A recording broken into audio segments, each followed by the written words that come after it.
Chicago opened the 1989 playoffs against Cleveland, but the underdog Bulls had little reason for confidence.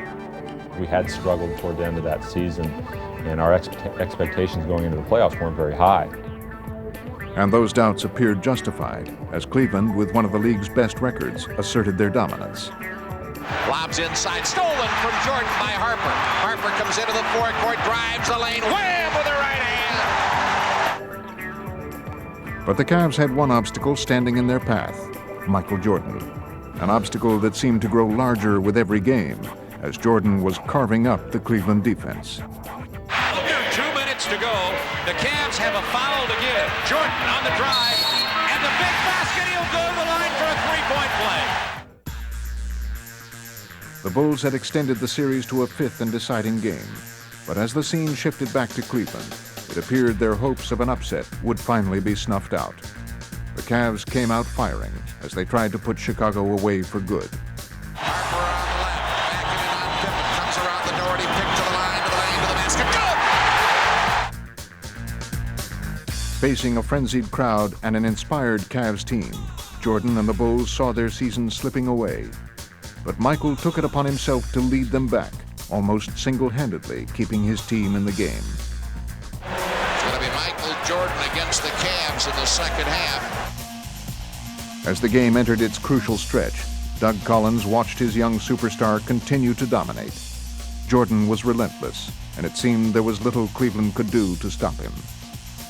Jordan at the top of the key, to the line, to the lane, throws it up, good off the glass. And Michael Jordan with 35, and Lenny Wilkins, Cavaliers, who have led most of the way, now trail. Jordan had given Chicago the lead and the momentum, but it was clear that the Cavaliers weren't about to fold. Harper to the line, Harper to the lane, out on the left side, Elo for three, got it! And the Cavs lead 98-97. Game 5 was coming down to the final seconds. There appeared to be little question as to who would get the ball for Chicago. 11 seconds to go.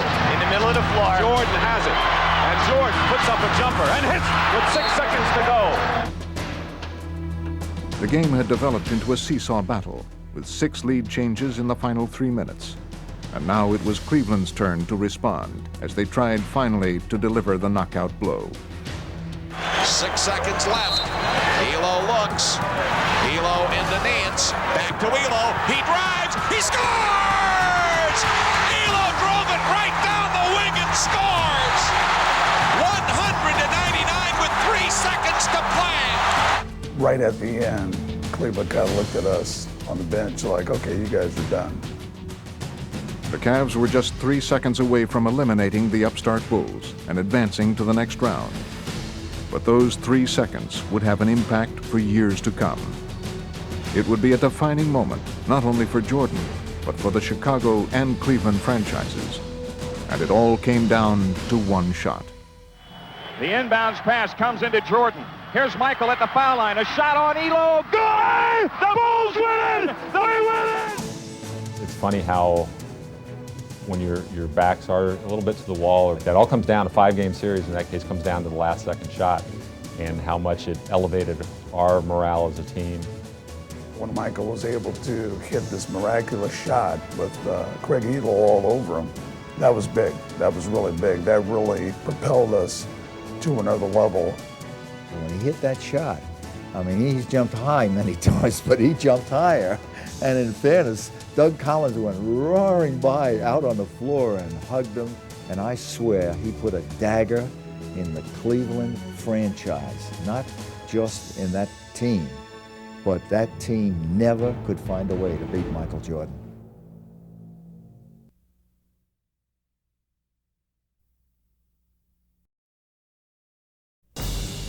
Jordan would face one of his greatest challenges in the 1997 finals.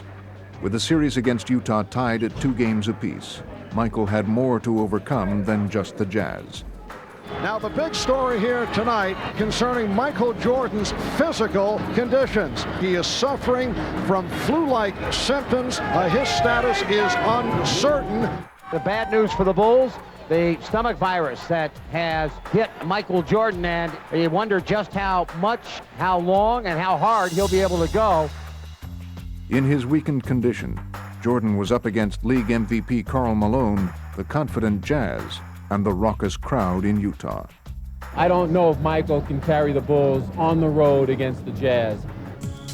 And on this night, it seemed that carrying the Bulls would be too heavy a load, as Michael's illness had clearly taken a toll.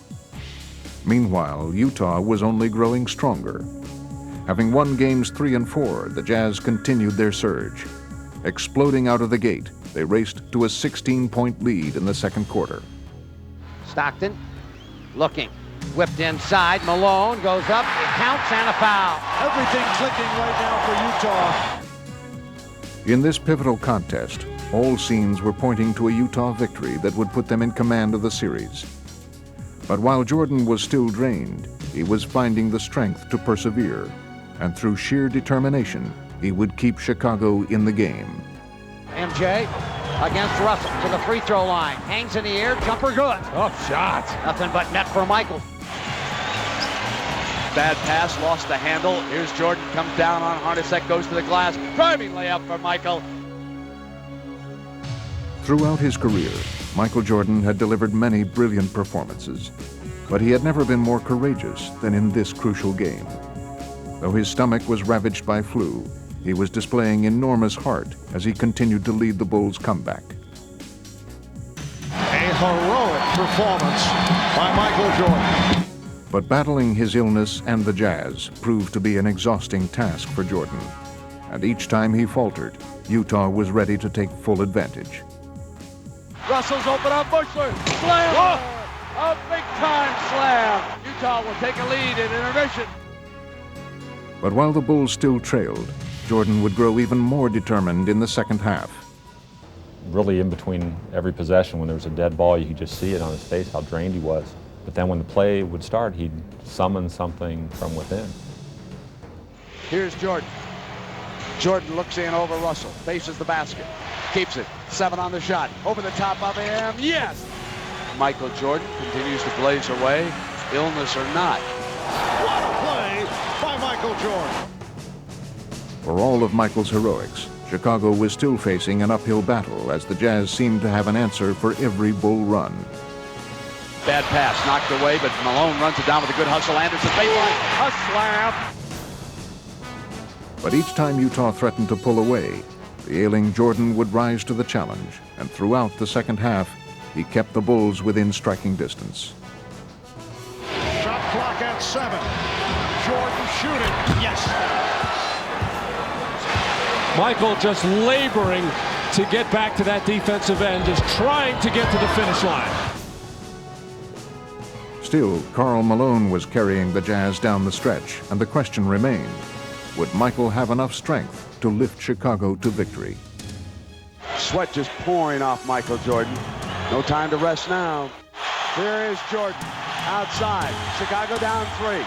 Puts it down, drives the lane, a running 8-footer, yes! Jordan had become an inspiration to his teammates, and his remarkable effort had led the Bulls all the way back. They had finally pulled even with the Jazz as Game 5 entered its waning minutes. Control of the game and the series was now up for grabs, and it appeared that Utah was ready to seize the opportunity. Loose ball, picked up by Hornacek, no whistle, shot clock 2, Stockton, 3 for the lead! Another huge 3 by Stockton!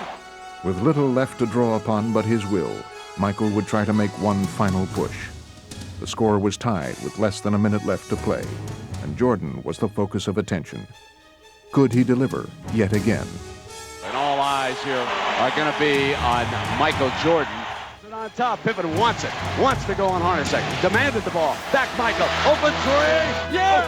They lead it, 38 points for the Kings! Stuck a dagger at him with a 3, yes! A courageous, classic performance by the flu-ridden Michael Jordan. Propelled by their victory, the Bulls would go on to win the championship in Game 6, and Michael Jordan had added perhaps the most amazing chapter to his playoff legend. It's all about desire. You just got to come out here and do what you got to do. We wanted it real bad, you know, and me as a leader, I had to come out and do my best. Somehow I found the energy, just stay strong. I wanted it really bad. The effort that he gave us today was unbelievable, you know, as teammates, you know, we should have stepped up and played much better basketball, but we really appreciate the way that he steps up and shows his leadership to our ball club. There's something inside of him that allowed him to compete when he probably shouldn't have. That was a game that a lot of guys would have probably just bailed on it. And he was just able to rise above how he felt and accept what he had to do, and he did it. Well, I didn't want to give up. You know, no matter how sick I was, how tired I was, how low on energy I was, I felt an obligation, to my team, to the city of Chicago, to go out and give that extra effort.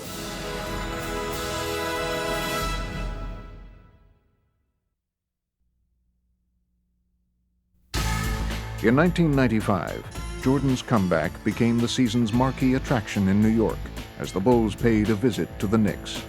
It's the magical, mystical Jordan Road Tour, 1995. I didn't want to come in with the intensity so high that I couldn't meet it because I've been away from the game for 18 months. Michael comes back to New York City. He loves playing in this gym.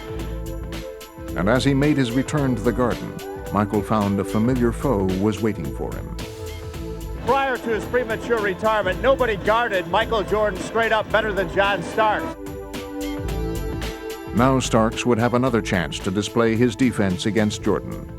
But it was clear from the beginning that on this night, there would be no stopping Michael. Michael Jordan as the jump shot falling here tonight. That first quarter, I knew we had something going. When I started hitting all the jump shots, and I could read Starks' every move. I basically had him at my disposal in a sense. They're going to keep going to the well with Jordan and Starks. My, oh my. It was like Starks wasn't even there. And he continued his onslaught from just about everywhere on the court. Jordan off the turnover. Puts the move on Starks. Yes, and it counts. Michael Jordan with his most spectacular basket of the half. In just the fifth game of his comeback, he was already looking like the Jordan of old. So I came in with some low expectations, and next thing you know, they grew to be huge expectations. And here's the post-up by Jordan. Off the spin! Could he have made that look any easier? And did you ask, is he back? Oh, come on! Michael was clearly enjoying his command performance on Broadway, but his arch rivals were intent on stealing the show. Starks and the Knicks, rising to the occasion, kept the game close in the second half. But as it turned out, Jordan had been just getting started. Down the stretch, he elevated his play even higher, making one shot after another.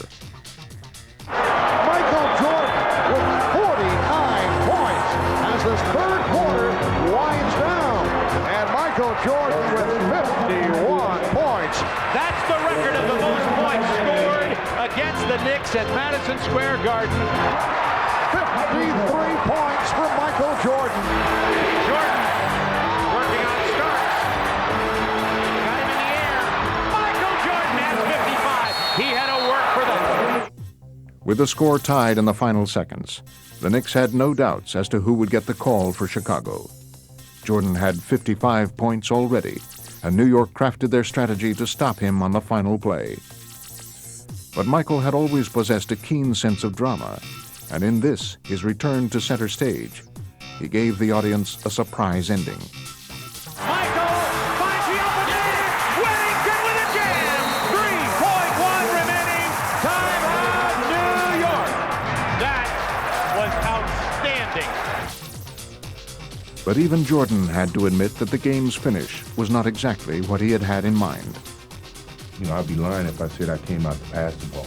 I came out here to score, and I was going to make them stop me. There are some players that are simply unique and transcend every aspect of the game, and he's the only one in the history of this game that's had the impact that he's had.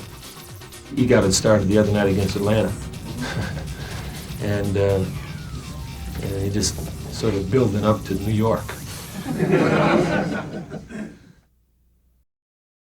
March 28, 1990 was the date of another of Michael Jordan's greatest games. The date for this matchup with the Cavaliers had no particular significance to Michael. But as for the place, for some reason, Cleveland's always been a place where I always have risen to excel. Mainly because the fans truly don't like me there, but I have total confidence when I walk into Cleveland's building.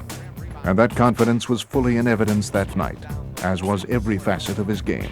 Jordan works his way around the top of the key, left of the lane, inside, up with the left-hander, scores. He's at it again. Michael Jordan feels it, and it's going to be awfully tough to slow him down right now. Boom. As the game progressed, it was becoming clear to everyone in attendance that a special performance, special even for Michael Jordan, was unfolding. Jordan is averaging 44 a game against Cleveland this year, had 54 in the opener, and a good chance to go beyond that. Go to the rebound brought down by Jordan. Jordan ahead of the pack. This will be good. And he is bearing down on the Coliseum single-game scoring record. Can't handle it. We're going to see a new single-game scoring record at the Coliseum tonight, unless Jordan is run over by a bus very shortly. Somehow you knew, sooner or later, Michael Jordan was going to set the mark. As it turned out, Michael Jordan was on pace to break not only the Cleveland Coliseum single-game scoring record, but also his own. 4 on the shot clock. Paxson's got trouble. They get it to Jordan. He goes for the 3. He gets the 3.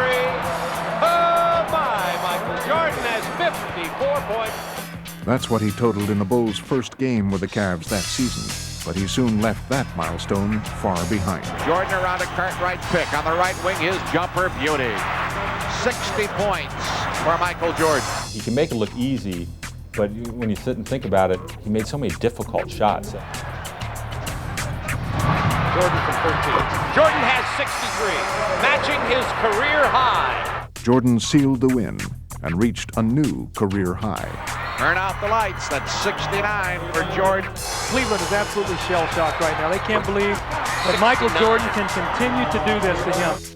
You know, it's one of those once-in-a-lifetime games. I mean, you think of 69, it's an awful lot of points. When he sensed that an opponent was down, he never let up. The Phoenix Suns came to Chicago down 2 games to none in the 1993 NBA Finals. Everyone in the Windy City, and in the basketball world for that matter, was thinking sweep for the Bulls in their quest for a three-peat. But the Suns were a proud group of crafty veterans. Here's Jordan. Offensive foul. The triple overtime duel was a grueling affair that tested the wills of both teams, and in the end, it came down to a lapse in concentration. Off the Chambers, baseline jumper, off the rim, no good. Chambers missed a wide open shot, and Stacey King threw it right to Barkley, who lays it in. Oh, that might be the backbreaker. In a remarkable come-from-behind victory, the Phoenix Suns in triple overtime have defeated the Chicago Bulls to battle their way back into this series. All of the Suns then focused on Game 4. Well, almost all. It's a big game. Everybody would love to be out Michael there. Jordan shot the ball 43 times. Damn. That's unbelievable. He gonna be icing his elbow too. Michael Jordan arrived for Game 4 fully aware that he had a competitive series on his hands. The Phoenix Suns had opened the door to a possible upset, and they were a loose and confident team at game time. There's a feeling that the battle has been joined, that the Phoenix Suns are here as foes, not foils, that they did more than restore their pride on Sunday, that they made it a series again, and now it's the Bulls' turn to respond to a challenge. Michael Jordan responded to the challenge by rising above the Suns, but mostly by penetrating through them on slashing drives to the goal. In-hand drive, finger roll is good again. Michael just giving a clinic of getting to the hoop. Now to Jordan, quickly by Chambers, Marley, and he slams it home. Michael Jordan now looks like he is going to drive every time he gets his hand on a ball until they stop him. Either don't foul him or foul him. Come on, foul him hard. The Suns' play reflected their coach's intensity. Led by Michael's close friend Charles Barkley, they stayed within arm's reach of the Bulls. Barkley with the steal. Well, Charles had that diagnosed. Charles is showing Michael that he wants to play in this game as well. Oh yeah, he's just letting them know that he's here to try to win a championship. Yeah, Chuck. A timeout taken by Phil Jackson, who doesn't like what he's watching right now. Come on, score, baby. We got to get the momentum back. We need someone to step up and score. If there was a situation where it was Michael against Charles, I think Charles maybe thought that, but Michael was thinking, okay, I'm going to take on your whole team, and you guys stop me. And a game of Can You Top This was on. Oh, what a play by Michael! 29 for Jordan. Nice drop step spin move by Barkley, and Barkley lays it in. But Jordan returned again and again to his original game plan: attack the basket. Jordan will drive again to the hoop, score it, count it. He'll have another try at a three-point play. Crossover move for Jordan, and finishes with the finger roll. Plus the foul. He just looks like he might be unstoppable. 41 for Jordan. With daring moves that had him darting between and around the Suns, Jordan's one-man game had the crowd on its feet. But Phoenix countered with a total team effort that kept the Suns in the game. Despite the exploits of Jordan, the Suns are only 4 down. Michael Jordan, very confident with 50 of the ball, 100 points. KJ right side, Chicago by 4. Here's Barkley underneath. He'll jam it. It's a 2-point game as the Suns battle back. This Phoenix team has not quit all game long. Both teams huddled together as Game 4 reached its critical stage. Phoenix had possession with a chance to tie or take the lead with a three-pointer. Here it goes to KJ, who fumbles the ball, and BJ steals it away. The Suns attempted to stop the Bulls rather than foul on Chicago's final possession. The Bulls took some time off the clock by working the ball around, and then they put it in the capable hands of Michael Jordan. 10 seconds to go on the shot clock, 15 in the ball game. Michael will take it. He's fouled. He scored. He threw it up off balance and went in. Oh my! Michael with his fist clenched near midcourt. I tell you, he's just simply amazing. He does whatever he has to do to beat you. The Bulls go 3 games to 1 up on the Phoenix Suns. Michael Jordan with 55 points. You can't say enough about Michael's effort. He just doesn't want to lose. He was attacking the basket. He just kept going at the basket and going at the basket. He was unbelievable. He's unreal. He played like Michael. I think every big game you try to play your best basketball. And I think this is a very important game, and yeah, I consider it one of my greatest games, but I've yet to see the greatest game.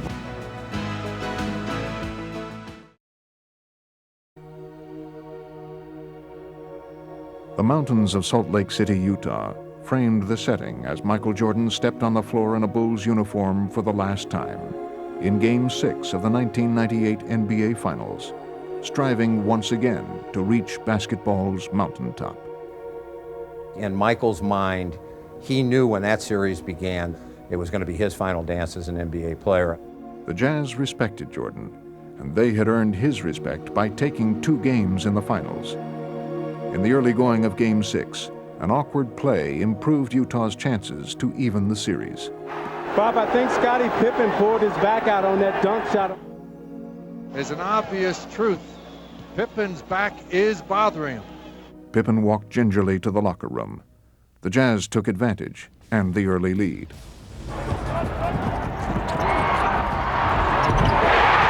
Up top to Carmelo, fake right, try to go left, cannot. Comes back right side, strong move. Leaping lane, put it up, good! Count it, he's fouled! The bell there, delivers! They roar their approval at the Delta Center. Michael Jordan found himself in familiar territory with a challenge before him. Michael Jordan is going to have to carry the load. He was at the end of his career, but at the top of his game. They go to Jordan, low left, here we go. Follow away, base left, shot good! Down to the angle left to go to Jordan. Michael, one bounce, fire away. Throw another one, a man possessed. Michael feels right now he can make every shot he takes. Jazz coach Jerry Sloan summoned his reserves, but it was Jordan who found an endless supply of strength. Michael Jordan sticks his third three-pointer of the half. Veterans John Stockton and Karl Malone talked it over, and then demonstrated their uncanny knack for unspoken communication on the court. Strong Karl Malone. Karl Malone carrying the load once again for the Utah Jazz.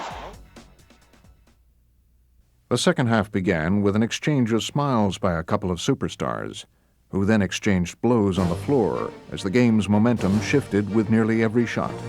Stockton now to Karl, twist, underhand scoop. What a shot by Karl Malone. 29 for Karl Malone. Michael Jordan down low right. Down to you, backcourt, Jordan there. Jordan with 33 points. Left side for Chicago. Jordan with it now. He's got it. Michael's in the zone. In his last NBA Finals, Michael Jordan was focused on winning his 6th championship with the Bulls.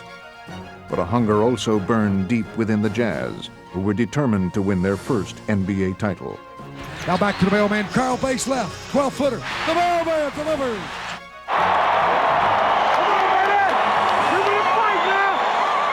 In the final minute, the Malone-Stockton connection struck again. Malone picks it up, cross-court pass, Stockton with a three on the way. Good! John Stockton with a cold-blooded three, and Utah takes the lead. He had already accomplished so much in his career, and this was only Game 6, after all, before a hostile crowd. Would Michael Jordan save his strength for a 7th game at home? The answer, as history will record, was no. Out front to the man, Michael Jordan. Jordan up top, fake left, go right. He's there, lay it up, score it easily. Wow.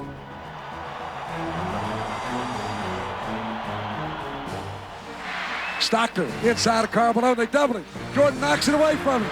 Jordan's got it. The Bulls can win it right here. The Bulls can win it. Unbelievable. 16 seconds left. Bulls down 1.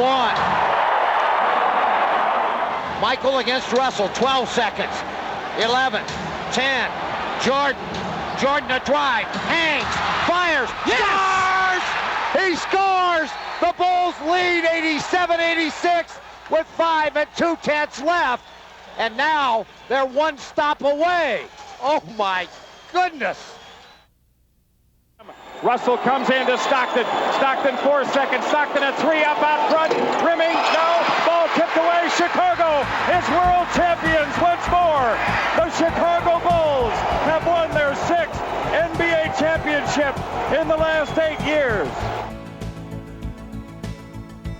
The more time that passes, the more I look back at that last second shot at Utah in Game 6 that ended that series. It's just total fairy tale. It just had to end that way. Utah, last second, hold the pose. I just couldn't make it up. If I did it for Hollywood, they would just laugh at it because it's just too neat, too perfect a way to end it. Oh my God, that was beautiful.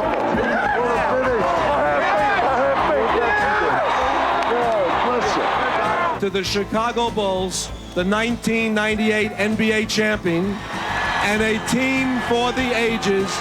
Congratulations. Boston Garden was home to many great Celtic championship teams, but the 1985-86 Celtics, led by 3-time MVP Larry Bird, were truly something special. They posted a franchise-best 67-15 record that season, which earned them a meeting with Michael Jordan and the Bulls in the first round of the playoffs. Coming off a foot injury in only his 2nd year in the NBA, Jordan was faced with an interesting problem. The question is, can one man beat the Lakers, or do you need a more diversified attack today? Well, we're playing the Boston Celtics, Pat, but I think it's going to be more of a 5-man game, and we really have to play a complete basketball game. I don't think one man can beat the Boston Celtics. It's hard to imagine that 6 weeks ago you were sitting on the bench. Yes, it is. It's very hard for me to imagine. I'm very happy I'm playing now, and I'm very happy that I can contribute to the team. All right, thank you. Good luck today. You don't have to remind me again that you are playing the Boston Celtics. Air Jordan's getting ready to take off. The problem is the runway is in Boston. When Michael would get in those zones, he'd want the ball more than anything else. Everyone else would want him to have the ball. His teammates took note of his focus in the locker room before the game and sensed he was intent on doing something big, maybe even the impossible, defeating the mighty Celtics in Boston Garden, all by himself. Going baseline. Michael Jordan, the basket good and a foul. Fantastic quickness going to the baseline. That was a pickpocket move if there ever was one. But Larry Bird's Celtics presented an imposing obstacle indeed. United by Bird's vision, they were the consummate passing team. Bill Walton had joined the Celtics that year and blended flawlessly with their chemistry in his role as sixth man. Bird from Walton. On the other hand, the Celtics fans had never really seen an individual talent like Michael Jordan. And on April 20th, 1986, he was the center of their attention, even as the Celtics center, Robert Parrish, scored for their team. Parrish gets free. And so the battle waged, with Jordan evoking hushed cries of anguish mixed with amazement from the savvy fans, while the Celtics' gritty play inspired their cheers. Who wants it? McHale! He was almost on his back. Taking the tempo away from the Celtics, trying to Michael Jordan right now.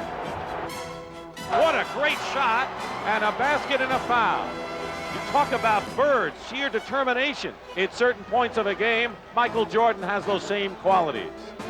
The Celtics could only shake their heads as they found themselves unable to shake the Jordan-led Bulls. Jordan banks it in, and Jordan with 40 points. He was in that zone of everything was going. He was making one shot better than the next. Unintimidated even by Larry Legend, Jordan let it all hang out, displaying much more than mere hang time. He revealed a complete all-around game, as Game 2 of this first-round series emerged as a classic in the making, with Jordan performing his unparalleled moves to the basket, and Boston responding in tried-and-true Celtics fashion. Haynes to McHale. Clock running down, 3 seconds, three-point shot, no good. And a foul, late sweep. A foul against Kevin McHale has been called by Middleton, with no time showing on the clock. Kevin McHale can't believe it. In one of the first tests under pressure of his career, Michael Jordan showed all the poise of a veteran as he calmly stepped to the line and sank crucial free throws. He can tie it up here and send the game in overtime. No time remaining. And this is pressure. Overtime in Game 2 of our best-of-5 first-round NBA playoff. And the Chicago Bulls are trying to do what only the Portland Trailblazers have done so far this year, beat the Celtics in Boston. Long range, Jordan hits it, 56 for Jordan. And that ties the Chicago Bulls all-time leader, Bob Love.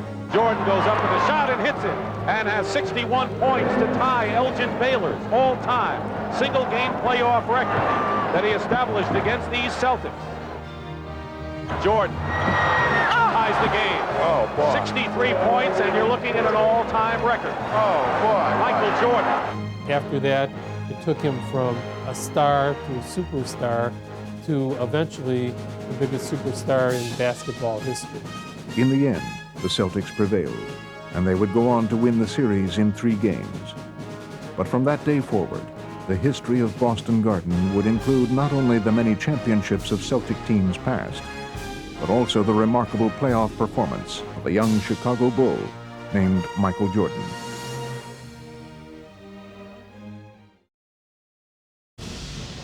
Good evening, basketball fans, wherever you may be. Welcome to the NBA Final. Portland and Chicago. It was almost inevitable. They were the favorites in November, and now they meet in June. We're all ready for this game, and the noise level here at the stadium will soon be earth-shattering. It will be the great Michael Jordan and the Chicago Bulls going against Clyde Drexler and the rest of the Portland Trailblazers. Everybody wanted this series. Now it's here. It's a match made in heaven. What time is it? You have any questions at all? Just play the game. We'll referee. Have a good game, guys. Have a good series. In this corner, Michael Jordan, and across from him, Clyde Drexler. Playing against Drexler. He always wanted the shootout. The stage was set for the 1992 NBA Finals, and as Game 1 got underway, it looked as if it was Drexler's Trailblazers who were better prepared to seize the moment. The explosive quintet from the Northwest came out of the gate on fire. So Portland beginning to fly all over the court. Here comes Drexler. Yes, and it counts. 21-15, Portland. Porter with the open shot.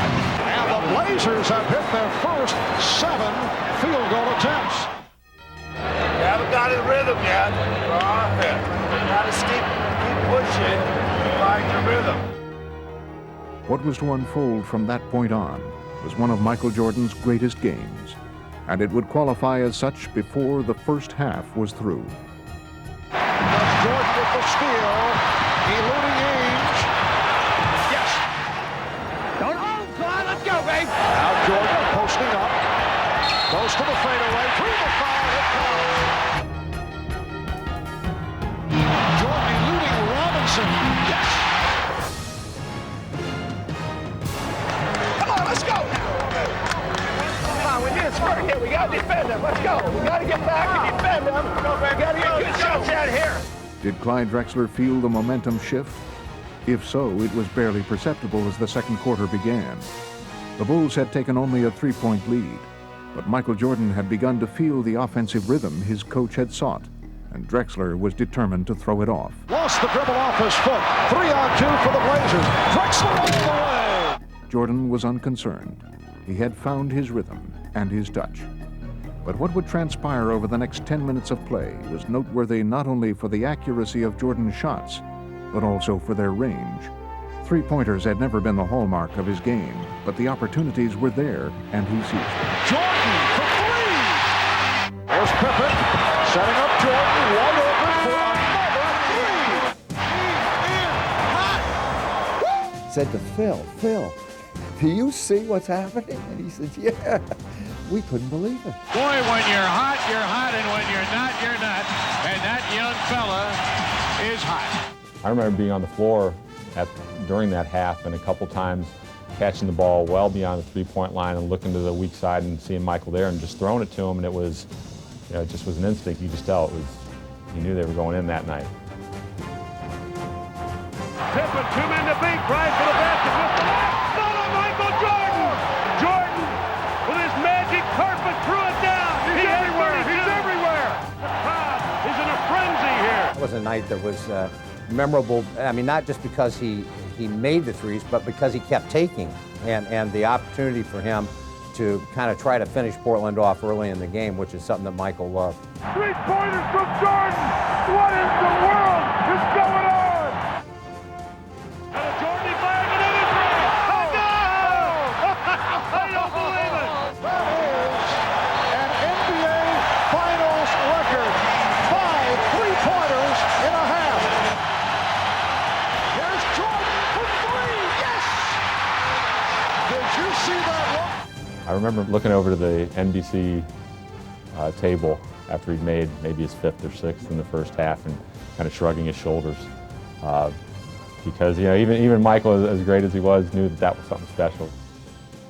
Michael indicating he can't believe it. He feels it. There's nothing else he can say other than the man feels it and lets us know. This is the greatest performance maybe ever in the single half, playoff, or in the history of this league. The rest, as they say, is history.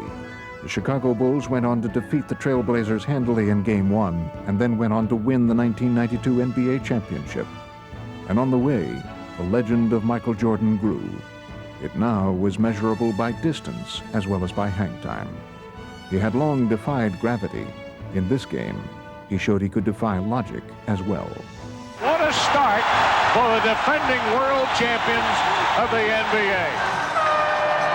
I started running for that three-point line. I felt a great rhythm. It felt like a free throw, really, from that distance. The only thing you could just sit back and say, ah, and wow, and ooh, just like a little kid out there, everything he threw up, he hit. He was hot, and we all knew it. He knew it, and he just was going to go out there. I don't think he was going to miss from 2, from 3, or from half-court range. You know, he just had that feeling. And so, after a series that brought us one of Michael Jordan's greatest games, he and the Bulls celebrated their second NBA championship. It was a scene that would be repeated 4 more times in the years ahead.